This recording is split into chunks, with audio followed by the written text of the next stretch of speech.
Assalamualaikum warahmatullahi wabarakatuh. Selamat siang dokter, perkenalkan kami dari Tutor 3. Saya Rizky Akonita.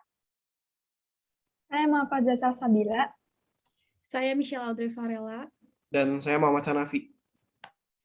Baik dok, jadi pada siang hari ini kami akan bahas mengenai langkah-langkah penentuan PIDRAK, di mana kami mendapat tugas untuk subgrup Z. Kami kedapatan pasien seorang laki-laki usia 63 tahun, seorang karyawan di Unpad, datang dengan keluhan di nyeri ulu hati, terutama bila terlambat makan. Pada pasien ini tidak ada riwayat seperti muntah, apaskopi, dan juga BAB-nya teratur. Lalu pasien ini merupakan perokok berat dan sering mengonsumsi kopi, dan juga diketahui dia ini memiliki gangguan fungsi ginjal. Jadi yang pertama untuk profil pasiennya, usia pasien adalah 63 tahun, jenis kelaminnya laki-laki, profil khususnya ada berupa geriatri dengan usia 63 tahun, gangguan ginjal, dan juga ada gaya hidup berupa merokok. Jadi dari riwayat pasien ini kami mensuspek bahwa pasien ini merupakan pasien dispepsia, di mana kami akan melakukan terapi dengan tujuan untuk menurunkan tingkat keasaman dan juga tingkat keasaman pada lambung dan juga meredakan gejala pada pasien. Oke, selanjutnya saya akan menjelaskan dimulai dari profil kelompok obat. Jadi sebelum kita lanjut ke obat yang lebih spesifik, maka dari itu kita harus mengidentifikasi beberapa kelompok obat yang sekiranya cocok untuk pasien ini. Nah, untuk kelompok obat yang kami pilih di sini ada 3. Pertama ada proton pump inhibitor, kemudian ada H2RA, dan yang terakhir ada antasida. Saya akan menjelaskan dimulai dari proton pump inhibitor, dimulai dari efikasi, safety, suitability, dan juga cost-nya. Untuk efikasi dari proton pump inhibitor ini, PPI ini dia bekerja dengan cara mencegah acid pumps yang berada di bagian gaster dari kerja semestinya, yang mana untuk acid pumps ini dia fungsinya untuk mensekresikan hidroklorik acid. Nah, hidroklorik acid ini akan dihambat sekresinya sehingga bisa mengurangi iritasi yang terjadi di dalam tubuh pasien. Mengonsumsi PPI sekali sehari bisa menginhibit kira-kira 70% proton pumps yang ada di dalam tubuh pasien. Maka dari itu ketika proton pump saya diinhibisi, sekresi HCl juga ikut menurun. Kemudian dari proton pump inhibitor ini efektivitasnya kira-kira dia bisa menginhibit sekresi dari HCl kira-kira 24 jam setelah konsumsi pertamanya. Kemudian kita lanjut ke safety-nya. Proton pump inhibitor dapat menyebabkan allergic reaction yang apabila terjadi bisa menyebabkan acute interstitial nephritis atau AIN. Acute interstitial nephritis ini merupakan kondisi di mana bisa menyebabkan ruang di antara kidney tubules itu untuk bengkak. Untuk side effect dari PPI ini ada sakit kepala, mual, diare, konstipasi, kemudian sakit di bagian perut kembung, bisa menyebabkan ruam, muntah, dan juga bisa menyebabkan demam. PPI ini diekskresi dominannya ada di urin, kecuali obat lansoprazol, di mana lansoprazol ini dia ekskresinya dominannya berada di feses. Nah, ini merupakan sebuah warning untuk pasiennya juga dikarenakan seperti yang kita tahu pasien ini mengalami gangguan atau gagal ginjal, yang mana untuk PPI ini dia ekskresinya utamanya di urin. Namun ada beberapa obat yang ekskresinya tidak melalui urin, seperti contohnya sudah saya sebut tadi adalah lansoprazol. Untuk suitability-nya dia ini PPI tersedia dalam bentuk oral untuk dosisnya 20-40 mg dikonsumsi sekali sehari. Untuk harganya di sini kami mematok 3 harga, ada dari omeprazol, esomeprazol, dan juga lansoprazol. Untuk omeprazol kira-kira Rp567 per tablet, untuk esomeprazol Rp21.356 per tablet, dan lansoprazol Rp1.879 per tablet. Dilanjutkan dengan obat kedua, yaitu H2 reseptor antagonis atau histamin 2 reseptor antagonis, di mana sesuai dengan tujuan terapi yaitu untuk menurunkan sekresi dari asam lambung. Histamin 2 reseptor antagonis ini juga bisa bekerja dengan cara menghambat produksi asam lambung, yaitu berkompetisi dengan histamin dalam berikatan secara reversibel pada histamin 2 reseptor yang terdapat di sel parietal. Namun sayangnya, untuk histamin 2 reseptor antagonis ini memiliki efek potensi yang lebih kecil dibandingkan proton pump inhibitor.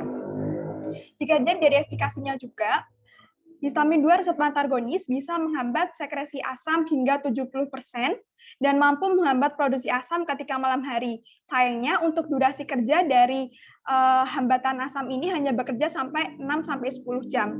Kemudian untuk safety-nya, dikatakan bahwa secara umum histamin 2 reseptor antagonis bisa ditoleransi dengan baik. Namun, obat ini seluruhnya atau obat-obatan yang termasuk dalam histamin 2 reseptor antagonis dimetabolisme di hati dan dieliminasi melalui ginjal sebagai urin. Selain itu juga dilaporkan bahwa pada lansia terjadi penurunan eliminasi obat sebesar 50%. Oleh karena itu, apabila pasiennya merupakan lansia ataupun penderita gangguan ginjal, pemberian obat H2 histamin 2 reseptor antagonis itu harus dikurangi dosisnya. Kemudian untuk suitability-nya itu bisa tersedia berupa oral, kemudian bisa IV maupun intramuskular. Untuk oral biasanya diberikan 2 kali per hari dengan durasi terapi 4-12 minggu. Sedangkan untuk harganya sendiri bervariasi, dimulai dari ranitidin itu bisa seharga 2.000-an per 10 tablet, kemudian famotidin 21 ribuan per 10 tablet, sedangkan untuk ranitidin sirup itu bisa 66.000 per botol.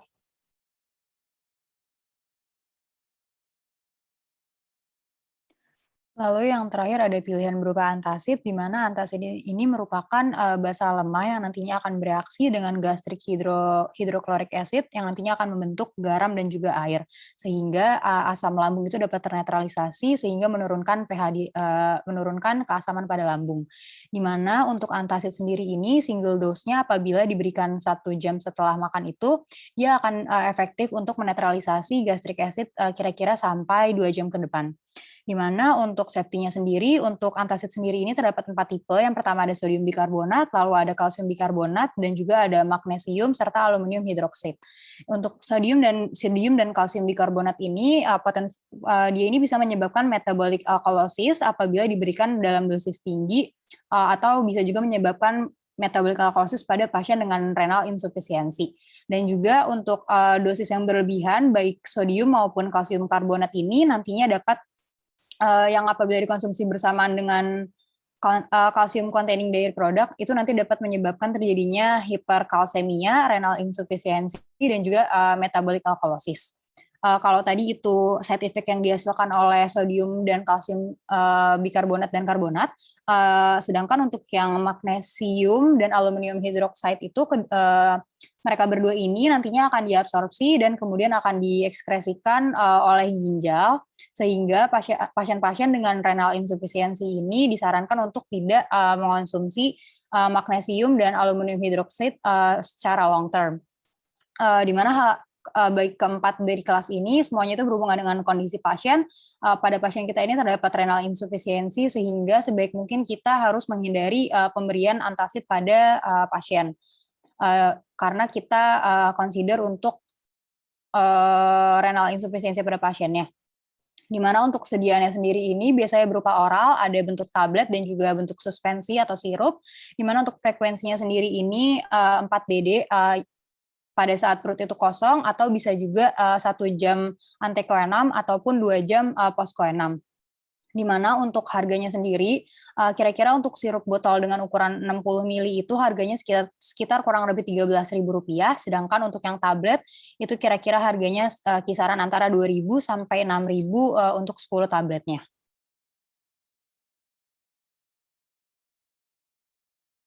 Baik, selanjutnya saya akan menjelaskan mengenai pemilihan kelompok obatnya untuk menentukan kelompok obat mana yang kami pilih untuk pasien ini dari 3 kelompok obat yang sudah kami tentukan di atas. Ada 4 aspek yang diperhatikan di sini, yaitu ada efikasi, safety, suitability, dan juga cost. Lalu masing-masing ada faktor pengalinya. Untuk efikasi kami berikan faktor pengali 1, untuk safety kami berikan 3, dikarenakan pasien ini mempunyai kondisi khusus yaitu gangguan fungsi ginjal, sehingga aspek ini perlu lebih diperhatikan dalam pemilihan obat. Kemudian untuk suitability kami memberikan faktor pengali 2, dikarenakan pasien ini geriatri atau lansia, jadi kami juga harus memilih obat yang paling cocok dengan pasien yang lansia. Kemudian untuk cost kami berikan faktor pengalinya 1. Selanjutnya untuk proton pump inhibitor atau PPI, kami memberikan poin 5 dikarenakan efikasinya tinggi, lalu H2RA kami berikan 4, hanya beda 1 poin lebih rendah daripada PPI karena mechanism of action dari kedua kelompok ini sama-sama menurunkan atau menghambat sekresi dari gastric acid, tetapi PPI ini lebih lama duration of action-nya dan juga lebih poten dibandingkan dengan H2RA. Kemudian untuk antacid kami berikan poin 2 dikarenakan antacid duration of action-nya jauh lebih sedikit dibandingkan dua kelompok obat yang sebelumnya. Dan selanjutnya untuk safety kami memberikan untuk PPI 3 poin dikarenakan sebenarnya untuk PPI ini diekskresi juga lewat ginjal, melalui ginjal lewat urin, tetapi untuk PPI masih ada obat yang tidak diekskresikan melalui ginjal, yaitu lansoprazol, maka kami masih memberikan poin yang lebih tinggi daripada yang lainnya untuk PPI. Sedangkan untuk dua kelompok lainnya, yaitu H2RA dan juga antacid, itu terutama diekskresikan lewat urin atau ginjal. Kemudian untuk suitability, kami memberikan PPI 3 poin, H2RA 2, dan juga antacid 1, dikarenakan PPI paling sedikit frekuensi pemberiannya, dan hal ini memudahkan pasien yang merupakan lansia untuk mengingat untuk meminum obatnya, dan juga lebih mudah untuk pasien lansia bisa mengonsumsi obatnya dengan sesuai dengan anjuran dari dokternya. Kemudian untuk cost, kami berikan untuk PPI 2 poin, untuk H2RA 2 poin, dan juga antacid 3 poin. Ini dikarenakan antacid ini paling terjangkau harganya. Dan kemudian setelah ditotalkan poinnya, kami dapatkan untuk PPI itu total 22 poin, untuk H2RA 13 poin, dan juga antacid 10 poin. Maka dari itu, kelompok yang kami pilih adalah dari proton pump inhibitor.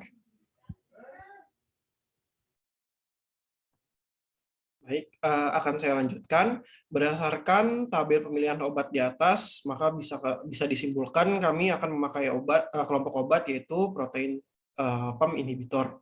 Nah, dari obat PPI itu kita akan memilih satu obat yang lebih spesifik untuk dikonsumsi oleh pasien, maka dari itu kita akan mengidentifikasi obat mana yang paling cocok untuk pasiennya. Nah, di sini kami akan mengidentifikasi 3 jenis obat, ada lansoprazol, omeprazol, dan esomeprazol.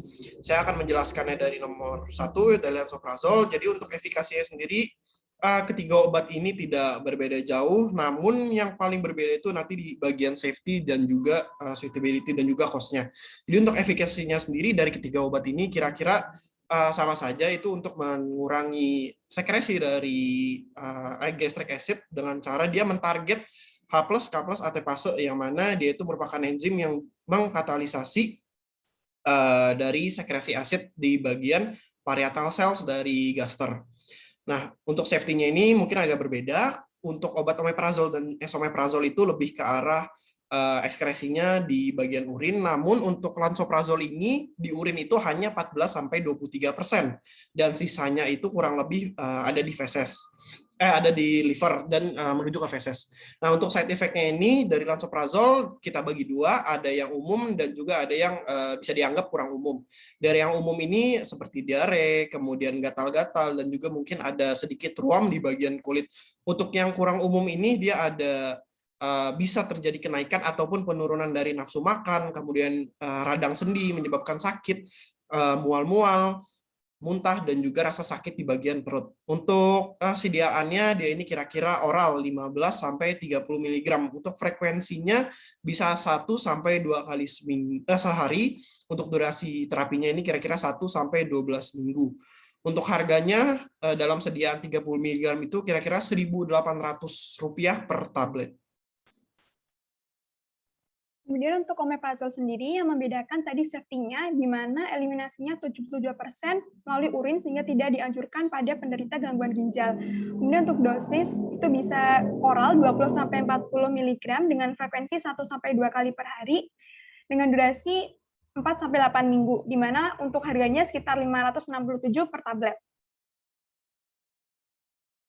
Lalu yang terakhir ada esomeprazol, di mana untuk MOA-nya kurang lebih sama dengan omeprazol dan lansoprazol.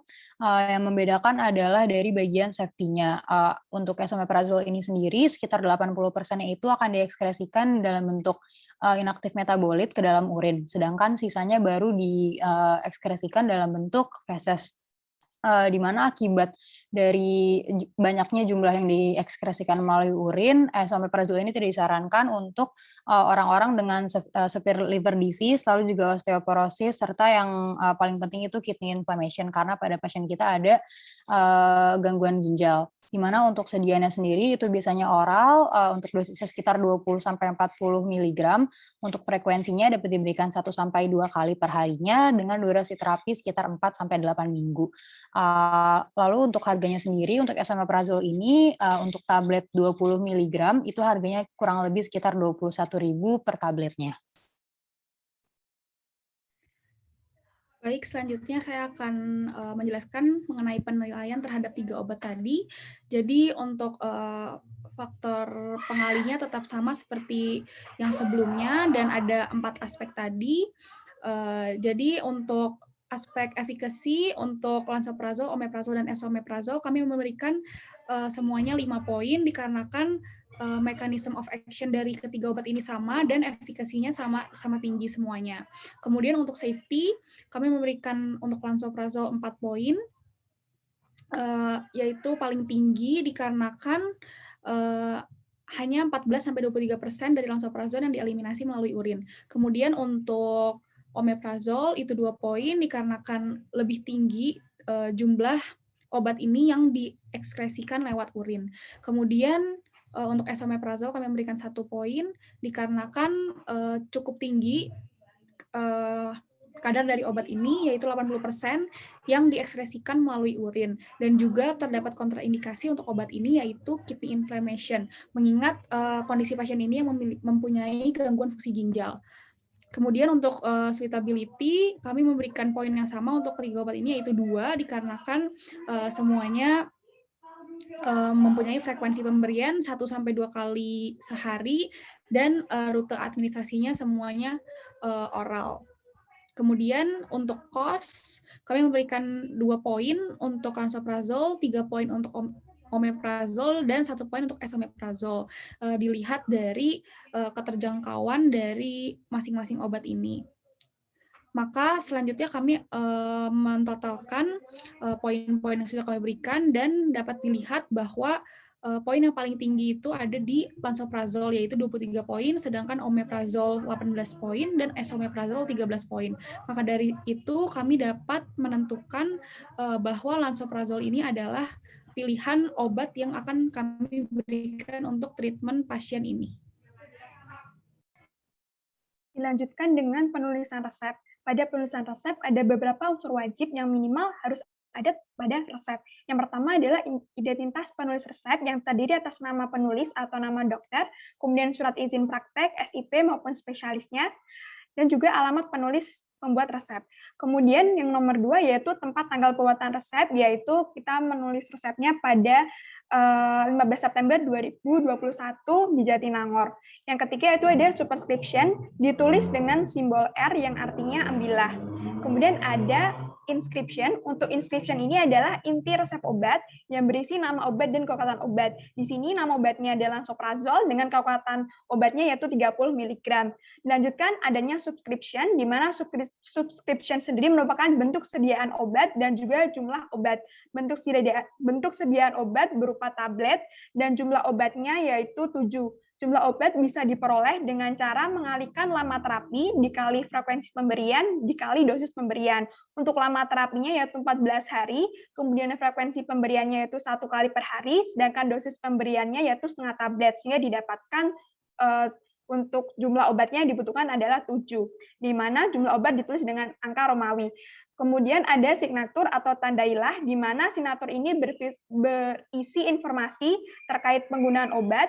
Yang pertama meliputi frekuensi, yaitu 1 kali per hari ditulis dengan 1 DD, kemudian dosis obatnya setengah tablet, dan rute pemberian yaitu oral, kemudian saat pemberian obat yaitu saat perut kosong bisa ditulis yaitu 1 jam sebelum makan atau 1 hour antequenam. Kemudian ada garis penutup dan paraf, dan terakhir adalah identitas pasien berupa nama pasien, umur, dan juga alamat. Sekian penjelasan dari kelompok kami.